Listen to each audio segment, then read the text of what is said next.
Hey everyone, back here with a new installment of Inspiration Information, a series which I do on and off, which is basically taking inspiration from something I've read, listened to. It could be a podcast, could be a book, could be a film, can be whatever, which leads me to listen to the music associated with that source of inspiration, if that makes sense.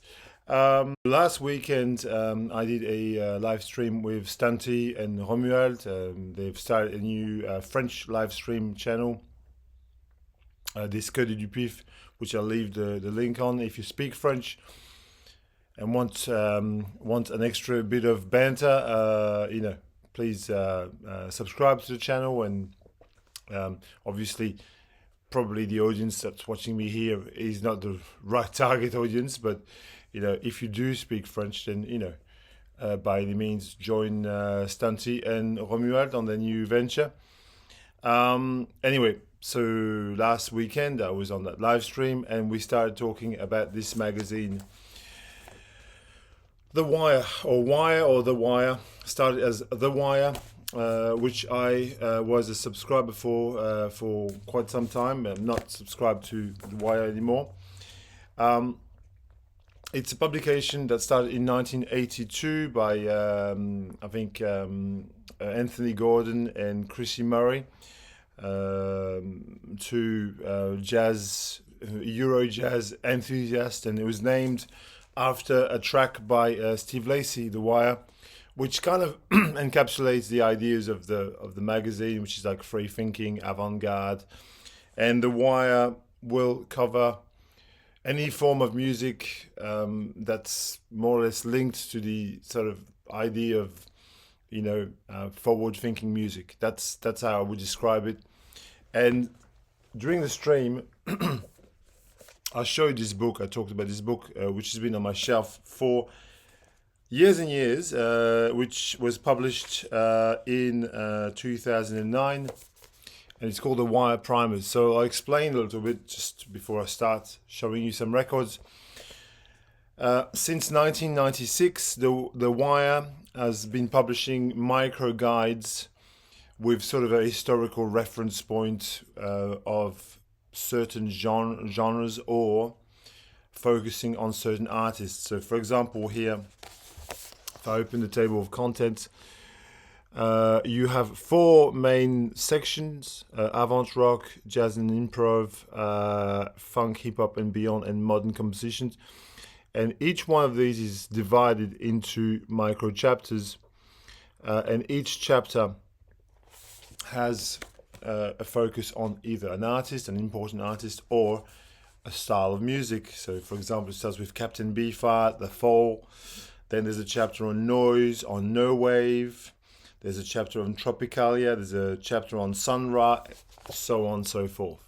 So what I thought I'd do as a matter of, because I've rediscovered this book by way of pulling it out of my shelf, and I thought a nice idea would be to take 20 records from this book and just show them to you, talk about them, because the book made me listen to the records, if you will. I opened the book and wow, okay, Captain Beefheart. What record from Captain Beefheart have I not heard recently? And just reading the blurb about it, and just it's a way of just sharing records. That's not revolutions for once. Now, 19 records come from the book, and one come from this edition of The Wire, which has got a primer on King Tubby, which is not in the book. But I thought, as it's the same concept, this issue of the magazine is post the book. But here's what it looks like in the magazine, King Tubby, the primer. So they give you a historical kind of account of when the recordings were made, why, and the significance. So, without further ado, I'll start, and I think I'll do it in the order of the book, so to keep it nice and simple for myself, the first chapter is on Captain Beefheart. So I started my rediscovery journey with this wonderful album by Captain Beefheart and the Magic Band, Shiny Beast, subtitled Bad Chain Puller, which came out in 1978 on Virgin Records. This is a very early Aussie pressing. And for me, this record represents a real return to, like, if you look at Beefheart's discography and how it's evolved from Safe as Milk, Tried Mass Replica, then going into things like Clear Spot, Spotlight Kid, retains very much of those kinds of ideals, if you like, but translated into a sort of like late 70s, early 80s kind of mood. And I think it works really well for me personally. This was bootlegged to start with, and then a re-recorded version, subtitled Bad Chain Puller, was released subsequently by Virgin Records. And apparently the legend says that Don Van Vliet he taught the band how to play all the tunes. Although he wasn't really a musician himself, he was he was more conceptual, I feel. A great piece of, like, a great entry point if you've never heard Beefheart before. Really kind of abstract, wild sketches of art pop. This is what I would call this. So in the next chapter, is about the fall, and actually, it turns out that it was Sunday morning, and I've just played this record just like this second before making this video, and I've chosen Hex Induction Hour because I hadn't listened to it for ages, and I think this is the most, in my opinion, this is the most complete record by The Fall. I mean, people always talk about this nation saving grace, but I think for me, if I'm going to go back to something, this record is it. Recorded part in Iceland, part in the UK, I think. It's got the classic lineup. I mean, The Fall's changed so many times. The Fall was basically Marky Smith and with various backing bands, but I think this here with Steve Hanley, Craig Scanlon on guitar, to me that's the embodiment of the classic The Fall lineup. 1982 original Aussie pressing, and it starts with the classical, which to me is one of their greatest tracks. But Hip Priest, Winter 2, it's just this kind of raw post-punk energy, but again with a very much an art pop sensibility. I think with that unknowingly, I think in some ways, and I mean John Peel used to say that The Fall always sound the same but kind of different. Like that was his quote about The Fall, and I think you can pick any Fall record and fall in love, excuse the pun, with them, because they've got this naive, DIY kind of, nervous energy that pervade through their records, and I think this is a great little. I'm glad I rediscovered it through the book. I'm very, very grateful. In the No Wave chapter, we have the great Land Lizards. The group led by John Lurie with the great Arthur Lindsay on guitar, Anton Fear on drums. These guys made several great albums. I've got 3 of their albums. This is their debut record, and what you got with the Land Lizards, it's very hard to classify because the Wire puts them squarely in the no wave, which for me is more like Mars, DNA, the Teenage Jesus. You've got those bands, even Suicide to a point. And I have trouble fitting this band in my collection anyway. I put my Lange Lizards in my jazz collection because to me they're more like a jazz band than anything else. Even with the instrumentation, if you look at what they're playing, it does show. And they're covering Monk, for example. So for me, I'm like, yeah, I can see the no wave. I mean, no wave as really kind of like again, I've used that term a lot during this video, but forward thinking kind of like iconoclastic kind of sound, which this has, but it falls more into a jazz idiom for me. Anyway, great first record. Again, very out there at times. If you've never listened to jazz and you want to listen to this, approach with caution, I'd say. But if you're a jazz fan, I mean, this is it's like an Ornette Coleman record, but with a more punk approach. The next chapter that I've chosen to talk about is the chapter on Sonic Youth. Now, I've just read the biography of Thurston Moore, and I was going to do an inspiration information, installment on the book on the Thurston Moore book, because I spend a lot of time reading. It's quite it's quite dense and it's quite info rich, and sometimes it's hard to digest so much information. I found it a little bit pretentious in parts, I'm going to be honest, and so I thought I skipped, and I would rather talk about Sonic Youth through the prism of The Wire. And the record that I've chosen to actually highlight here and spend time with was Evil. I think their third or fourth full length.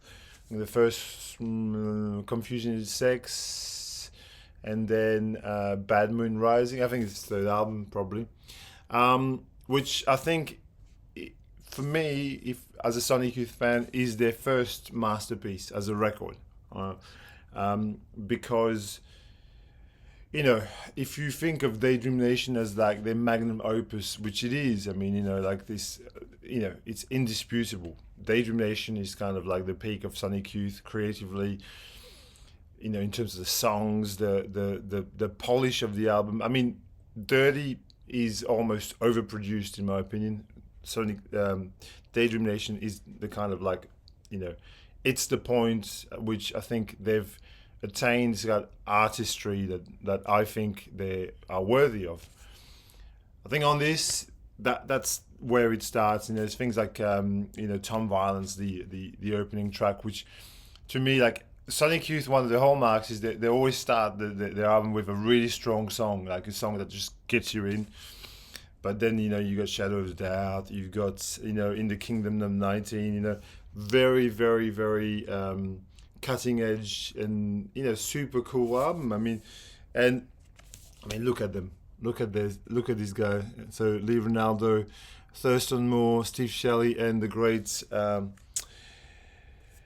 Kim Gordon. We've just released an album actually, who I was a bit on the fence of, and a friend of mine came to play records here the other day, brought the record, and actually, it's quite a cool record. That the latest Kim Gordon, the Collective, I think it's called. It's a hip hop album, pretty strange, but highly recommend. Evil. I don't know. I've not really done great justice to this, but just to talk a little bit about it. The next chapter is on Tropicalia, which, if you don't know, is basically, more or less 1960s Brazilian, was a Rio-based kind of like countercultural movement. There was a military putsch, a military dictatorship that took place in the early 70s, in late 60s, early 70s in Brazil. And, I think the Tropicalistas were, they were a protest movement, but through music, which gathered people like Os Mutantes, Caetano Veloso, Gilberto Gil, both of whom were exiled to the UK for their views, and the great Gal Costa. And this is, I don't know if it's a debut album, but in any case, it's the one that really, where she's, people talk about India, and I don't think this is the greatest hits of freaking Gal Costa. Vaor Começar, you've got Baby, which is like, I don't speak Portuguese, but now identificado. I don't identify or something. Lost in the Paradise, and it's got it's orchestrated by Rogério Duprat, the guy from Os Mutantes. You've got contribution from Caetano Veloso and the fantastic Gilberto Gil. I think this is just it's a masterpiece, and I rediscovered it. It's sort of mellow and brooding and melancholic. Really, it's this kind of music is joyful. I love Brazilian music for that reason. It equally gives you that joyful feeling, at the same time as giving you this kind of like downer. It's fantastic. Next chapter is on Frank Zappa. Now, I'm particularly touched to say that I have rediscovered this album in a big way through the book. This is Uncle Meat, which, as the title says, most of the music from the Mother's movie of the same name, which we haven't got enough money to finish yet, took them 20 years to finish the movie. But the record, this double album, is an absolute and utter masterpiece. This is just, I think, if you're going to pick a Zappa record that you kind of overlook in your collection and you haven't played enough, or you're a bit scared of approaching because it's kind of like, this record is a perfect amalgamation of, I'd say, free jazz, fusion, avant rock, kind of. It's a hodgepodge of so many things. And notably, on side 4, you've got King Kong, which is in multi-parts, which was then covered entirely by Jean-Luc Ponty, and you can really hear the jazz leanings of Frank Zappa. Frank Zappa clearly wanted to make jazz. I mean, when you listen to this, but the whole album is freaking flawless. It's just a genius piece of music. It came out in 1970. I don't know. I can't remember. But you can always look this. No, 68. Excuse me, 1968. There you go. Uncle Meat. Very happy to have rediscovered this record. It really did the job for me. Then moving on to some, funk, hip hop, that kind of a thing. And the next chapter is dedicated to the one and only Mr. James Brown. And like, out of all the records James Brown I've got in my collection, one of the records that I sort of kind of overlook is Hot Pants. I don't know why. It's just an absolutely magnificent record, which is kind of an understated version of what he did, maybe earlier on in his career. It was way more bombastic, way more, with way more sort of like gusto. This one here is sort of, understated, like downplayed almost. You've got this kind of classic JB sound, but muted, like, and I think I like this version in some ways even more than the classic, the Sex Machine or all these other albums, the Payback, where although the Payback is quite dark as an album as a whole. So this is kind of in between, kind of like, between the excesses of the glory, dazzling disco ball James Brown, to the sort of like very melancholic kind of. And this album came out in 1970. Gosh, I don't know. I do not know, but you can look it up. It doesn't matter. The year is not so important. I have too much information in my head to actually keep up. I'll continue with some dubstep. And whilst I don't have much dubstep in my collection, I have burial albums, and this is listed in the book. I'm going to say, without any sort of, shame or anything, I am a burial fan. I love his records, and I think maybe at the time, some of his music was a little bit. I mean, especially the album that followed this was probably maybe misunderstood by the music listeners.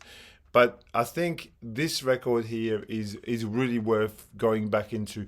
William Emmanuel Bevan, hail from South London. He makes all his music on a PC basically, and what you've got is again a really grimy, depressed kind of like wasteland of a almost tribal atmosphere landscape. Like I'm sure is inspired by, at least at the very least, by John Hassell in his music composition.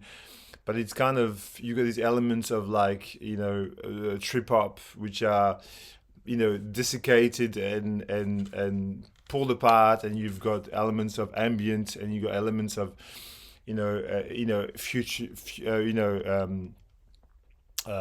drum and bass and UK garage and those kinds of like bits that he pulls apart, and I think he's not a million miles away from someone like Aphex Twin. I think in my very humble opinion, I think you should, if you've never listened to Burial, if you've never listened to dubstep, this is a great entry point. I don't have a ton of it, as I said. The next chapter is on the great, the one and only Fela. And that's the album that I've chosen to actually play again, because I hadn't played Open and Closed for ages. That's, I think, his first album under the moniker Africa 70. He had undergone some changes in his personal life. His club had closed. I can't remember the backstory exactly, but there was some kind of upheaval in his life, and this was translated into new musical approach. And here you've got the real beginnings of what we hear later on things like Zombie, Expensive Sheets, expensive shit, and the like. I think it's a gateway record in some way, and contrary to the normal Fela fare where he's got one track per side, like here is a 2-tracker on each side, which is quite, I think it's unusual for Fela, but it's dynamic, it's jaunty, it's joyous, but it's also, about the problems of living in Nigeria in 1970, basically. But Fela was, and at the time he was consuming voluminous amounts of weed, and I think there was a bit of paranoia. There could have been. I'm going to continue with the chapter on turntablism, which, here's a classic of the genre. I don't think I've got much to say about this. Here's Future Shock by Herbie Hancock. I think if anybody has inspired legions of turntable fans to go on and just scratch records, it is Grandmaster DST. I mean, what is it? Grand Mixer DST. Excuse me. Who was affiliated with Grandmaster Flash and Africa Bambaataa and the like. And it's got obviously Rocket, which is like, I think every teenager who saw that at the time wanted to scratch. I mean, no, not me personally, but it had a huge impact on what followed. It's a formative record for sure. From 1979, Herbie Hancock, Future Shock. Great record. I'll continue with some Ornette Coleman. And here is a record that is very, very seldom talked about in a year-old VC. It's Chapaka Suite by Ornette Coleman. Interesting Coleman record. I think that this record is just so top-notch. It features all the hallmarks of the great Ornette records. It's avant-garde, it's forward-thinking, it's loose, it's imaginative. And in fact, that's why Conrad Rooks, the director of Chapaka, decided to not include it in the movie, because he thought that it would detract from the pictures. like the soundtrack was so good and so lit in a way that it would actually, people would not watch the movie in the same way. And then commissioned Ravi Shankar to do a second uh, iteration of the soundtrack, which is the one that's used in the movie. Chapaka, if you don't know, is an experimental movie that came out in 1960. I think it was 65 or 66. But this record by Ornette, nobody talks about it really, not often. Chapaka Suite. It's a double album. I highly recommend that you take a listen. There's a chapter on what's called fire music. So it's hard to define fire music, but basically, it's I don't know. I will read you the opening segment of the fire music chapter because I think it's a really cool. Here's fire music, and God affirmed the legendary Russian ballet dancer Vaslav Nijinsky is a fire in the brain. God is a fire in the brain. The ecstasy of free jazz, aka energy music and ecstatic jazz, but whose immolating force is best served by the rubric of fire music. So fire music is free jazz, ecstatic jazz, and I selected two records from this because I thought, the genre is broad enough to actually, Interstellar Space by the fantastic duet of Rashid Ali and John Coltrane. Now, this is not for the faint-hearted. These duets. I mean, I think that if you've just come into Coltrane, you're watching this video, and you go, "Oh, I'm going to explore Coltrane." Don't think it's a place to start. But if you have a taste for free jazz, avant-garde jazz, this is really palatable. Like really, 100%. Like it's easy. It's not hard to listen to in a way. It depends what your experience is. These came out in 1974, obviously on ABC Impulse, ABC Impulse, and post obviously, because Coltrane died in 1965 or whatever. Obviously, it's a posthumous collection of duets that he did with the greats, the majestic drummer Rashid Ali, and this is poetry in motion. There is no melodic grounding for this. It's all textural and it's all like absolutely, forces, colliding, like kind of comets, running into one another, on this record. It's just the epitome of like grandiose, unrestrained, unbridled, duet jazz. So this one, and if you were able to stomach that one, then get your teeth in this one, which is also in the same chapter. Noah Howard and the Black Hat. Some bits of these are just really full on free, absolutely. Again, unbridled. Completely unleashed energy. The Black Ark, like one of the best, one if not one of the top 10 best free jazz records ever made. And Noah Howard, you could see, had this kind of like nervous energy he wanted to pass on to listeners. And we talk about, this, for example, has got Bruceman, like we are not a million miles away from, Derek Bailey, that's that kind of nervous energy. What's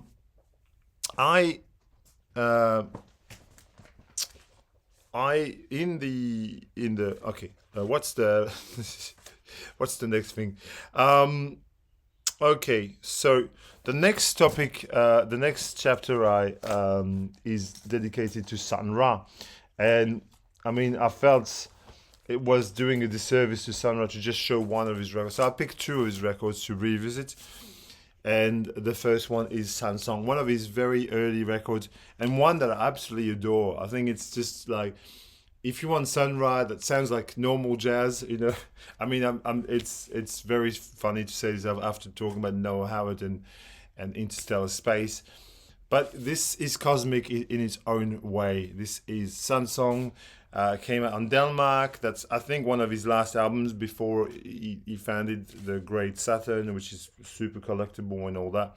But you've got a great, the classic kind of early lineup, with Julian Priester on trombone, who went on to make records with the Headhunters and all that. The great John Gilmore, obviously, just a beautiful collection. I mean, the opener Brainville will give you a kind of an idea of, it's post-bop, but, with a twist. Sun Ra. It's from 1950, I want to say 58 or something along those lines. And on the polar opposite of the spectrum, I thought, I haven't played Disco 3000 for years. I don't know. I bought this when it was first reissued. 2009. That's when it was repressed by Kindred Spirits. And this is not this is a 4-piece Sun Ra on piano, organ, Moog synth and rhythm machine, John Gilmore on sax and vocals and drums, Michael Ray on trumpet, and Lukman Ali on drums. So these sessions, I think, were recorded in Italy from memory. Maybe I'm wrong. Correct me if I'm wrong. But I think they're a key kind of recording to understand the whole philosophy of Sun Ra, because you've got the jazz band Sun Ra, that the sort of what I was just talking about before. You've got the really experimental Sun Ra, where he's just, it's practically impossible to listen to this and go, is this music? Where he just bangs on his keyboard in a kind of like very, haphazard way. And you've got this, which is kind of the middle point between, playing straight jazz and playing avant-garde free jazz. And so on this, especially on the title track, you've got moments of clarity and then moments of absolute mayhem, and it ebbs and flows. So yeah, it's a record from 1978. Very highly recommend this. Disco 3000. And finishing with some modern composition recordings. Actually, before I do this, there's as I said, the primer that's in the magazine here is on King Tubby, and so I'd like to showcase this wonderful King Tubby record, The Roots of Dub, which I think is easily one of his best early. This is obviously a reissue of it. I mean, to get these originals from Jamaica, I think for me they're unattainable, really. But I'm still glad to be able to listen to this music on a decent sounding copy. King Tubby is one of the big three of dub. If you're gonna look at dub, you've got Augustus Pablo, you've got Lee Scratch Perry, and I think you would have to put King Tubby in this kind of like holy trinity of dub masters, and he's a dub master, and this is no exception. This is spacey, cosmic, really kind of bouncy, spiritual dub. Beautiful stuff. And then, okay, well, actually, dub for me is electronic music. It fits well in that last chapter. Last chapter is on sort of like modern composition. And I think dub is modern composition in a way, because it was an accident. It was a happy accident dub, it was removing vocals and being left with the discarded bits of the bottom of the mix and adding phasing things into the mix and getting a really exciting kind of like brew, and so in that way, for example, he's not very far from Xenakis, and so it's a bit of a stretch, but there's a chapter on Xenakis. The thing that's interesting about Xenakis is before being this, you know, super highly regarded, avant-garde musician, he was an architect, and his music sounds like, you know, musical architecture. You know, like there's a he was actually first off on a placement with Le Corbusier. He was one of his, work people, well, one of these apprentices, and so, there's a bit of that when you listen to this music where you know that there's a higher concept behind. I mean, I'm not saying I'm a fan of Le Corbusier. Like, let's just get this straight. The man planned to. I don't know if you've ever heard of the Plan Voisin, which is a Le Corbusier initiative. He wanted to destroy the historic center of Paris and replace it with 18 cross-shaped tower blocks. Can you imagine, instead of having the Louvre or whatever, you walk into Paris and you had this. The man was he was a psychopath, but Xenakis, coming back to the topic, this is his album called Electronic Music, which is a collection of really sort of, very early kind of music concrete type of, it's not electronic music as you imagine it to be, like with things like Tangerine Dream. It's much more jarring than this. It's much more absorbing. You have to really concentrate when you listen to this, and there's sounds that are, that can make you feel uncomfortable in there. It's very somber at times, but I revisited it, and for better or worse, I feel good that I've let myself absorb this a bit more. Morton Feldman. Now, here's a composer that I wish I had more stuff by Morton Feldman, because I think the man just speaks to me in ways that. So Morton Feldman, one of the great innovators of the 20th century, for sure. Like, his outputs, his compositions are on par with all the great composers that you can think of.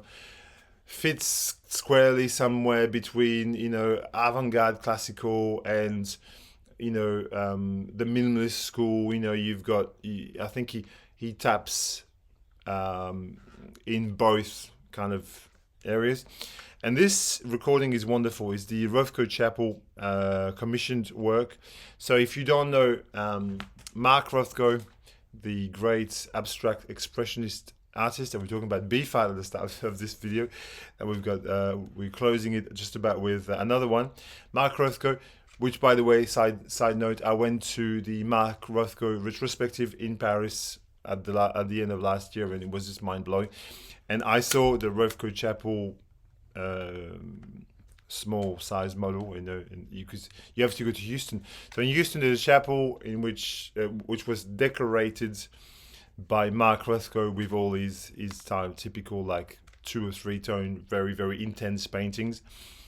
And Morton Feldman was commissioned to do a score for that, and that's where you hear this.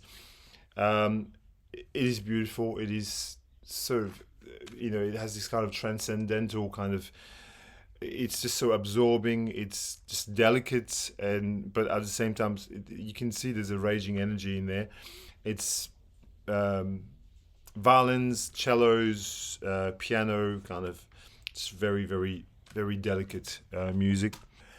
In the chapter on music concrete and early electronic music, I revisited the radiophonic workshop. The book has like the anthology of, with more recordings. This is the version I have, which is interesting because is so accessible in many ways. Like it's